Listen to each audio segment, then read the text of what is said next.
ધોરણ 9 સામાજિક વિજ્ઞાન 15મો પાઠ જળ પરિવાહમાં આપણે સિંધુ નદી તંત્રની ચર્ચા કરી. હવે આપણે હિમાલયની બીજી જે મોટી નદી છે ગંગા નદી, એની આપણે ચર્ચા કરીએ, એટલે કે ગંગા નદી પ્રણાલી. તો હિમાલયની આ જે પર્વત શ્રેણી છે એ પર્વત શિખરોમાં આવેલું ગંગોત્રી શિખર અહીંયા આવેલું છે.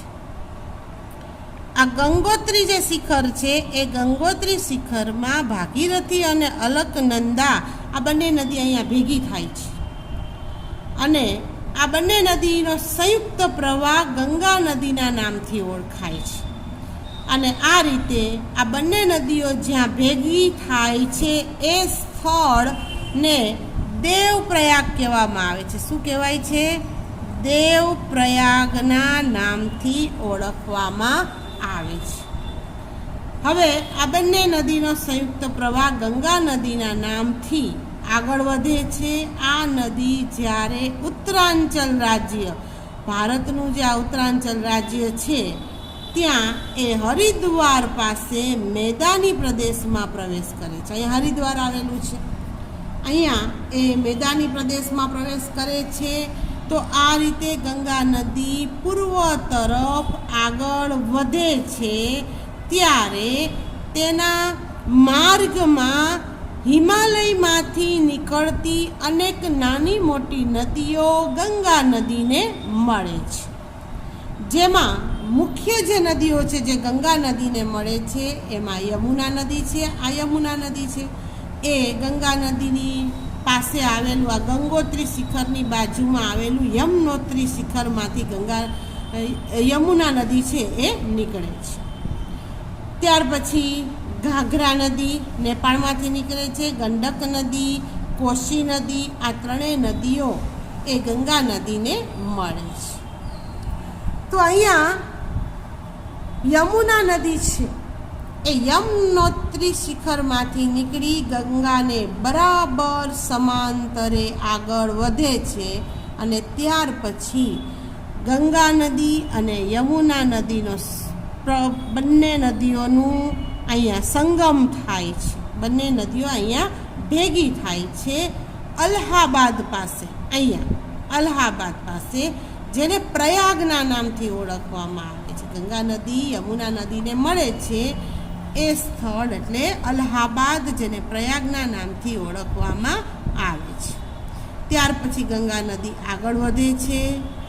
ગંગા અને યમુના નદીનું સંયુક્ત પ્રવાહ આગળ વધે છે ત્યારે નેપાળમાંથી આવતી ઘાઘરા નદી એને મળે છે. ત્યાર પછી ગંડક નદી એને મળે છે. ત્યાંથી આગળ વધે છે ગંગા નદી તો નેપાળમાંથી આવતી કોશી નદી એને મળે છે. આ ત્રણેય નદી ઘાઘરા, ગંડક અને કોશી, આ ત્રણેય નદી નેપાળમાંથી આવી અને ગંગા નદીને મળે છે.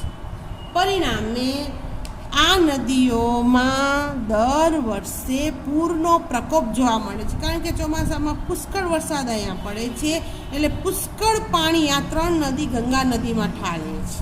જેના પરિણામે ગંગા નદીના આસપાસના આ જે વિસ્તારો છે ત્યાં જાનમાલને ઘણું બધું નુકસાન પહોંચે છે.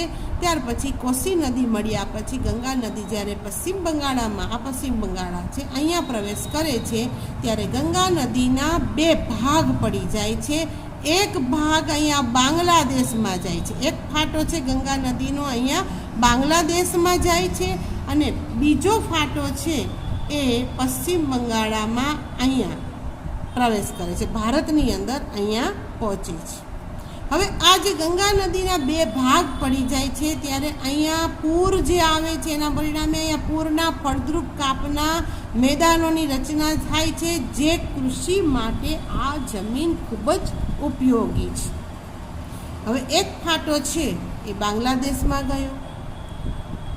હવે આપણે ગંગા નદીને મળતી દ્વીપકલ્પીય આ જે ઉચ્ચ પ્રદેશ છે, મધ્ય ભૂમિનો ઉચ્ચ પ્રદેશ, એમાંથી નીકળતી જે નદીઓ છે એ પણ ગંગા નદીને મળે છે. એની ચર્ચા કરીએ તો દ્વીપકલ્પીય ઉચ્ચ પ્રદેશમાંથી નીકળતી કેટલીક નદીઓમાં ચંબલ નદી, આ ચંબલ નદી છે એ પણ ગંગા નદીને મળે છે.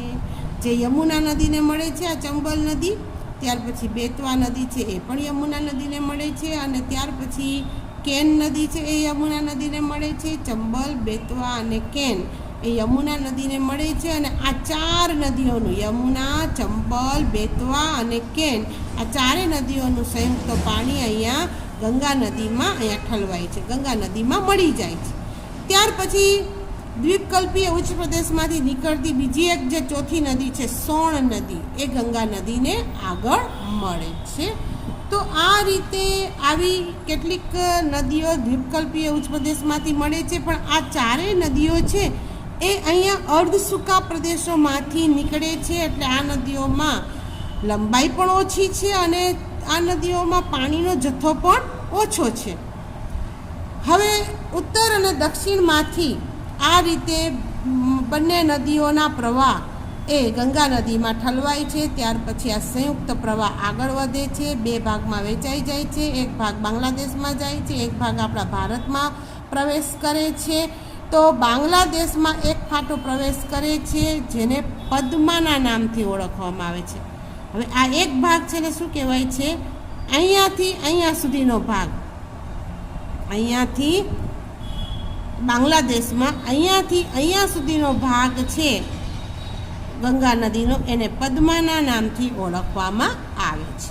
ત્યાર પછી ગંગા નદીનો એક ફાંટો આપણા પશ્ચિમ બંગાળમાં પ્રવેશ કરે છે, જેને ભાગીરથી અથવા તો અહીંયા હુગલી નદીના નામથી ઓળખવામાં આવે છે. અહીંયા હુગલી નદીના નામથી ઓળખવામાં આવે છે.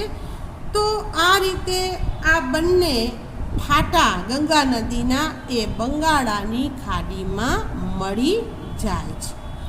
હવે ગંગા નદીનો એક પ્રવાહ જે બાંગ્લાદેશમાં પ્રવેશ કર્યો એને પદ્માના નામથી ઓળખવામાં આવે છે.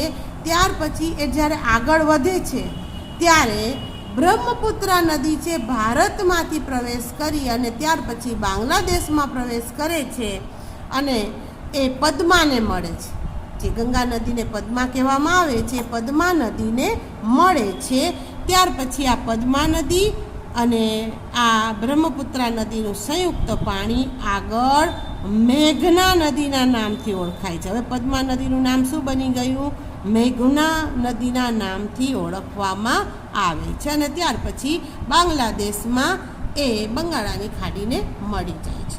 તો આ રીતે આ ગંગા અને આ બ્રહ્મપુત્રા નદીનો આ જે મુખ ત્રિકોણ પ્રદેશ છે એ વિશ્વના મોટા મુખ ત્રિકોણ પ્રદેશમાં એની સમાવેશ કરવામાં આવેલો છે.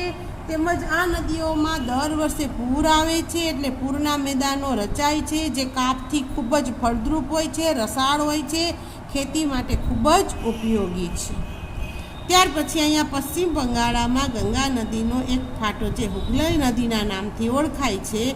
તો અહીંયા બંગાળાની ખાડી પાસે આવેલું પશ્ચિમ બંગાળમાં અહીંયા સુંદર વન આવેલું છે, જે મેનગ્રુવ જંગલના નામથી ઓળખવામાં આવે છે. આ સુંદર વનની અંદર સુંદરી નામના વૃક્ષો થાય છે, જેથી એને સુંદર વન કહેવામાં આવે છે. તો અહીંયા ગંગા નદી તેના ઉદ્ગમ સ્થળથી એટલે કે ગંગોત્રીથી શરૂ કરી અને બંગાળાની ખાડીને મળે છે ત્યાં સુધી તેનું 2500 કિલોમીટરનું અંતર છે એ કાપે છે.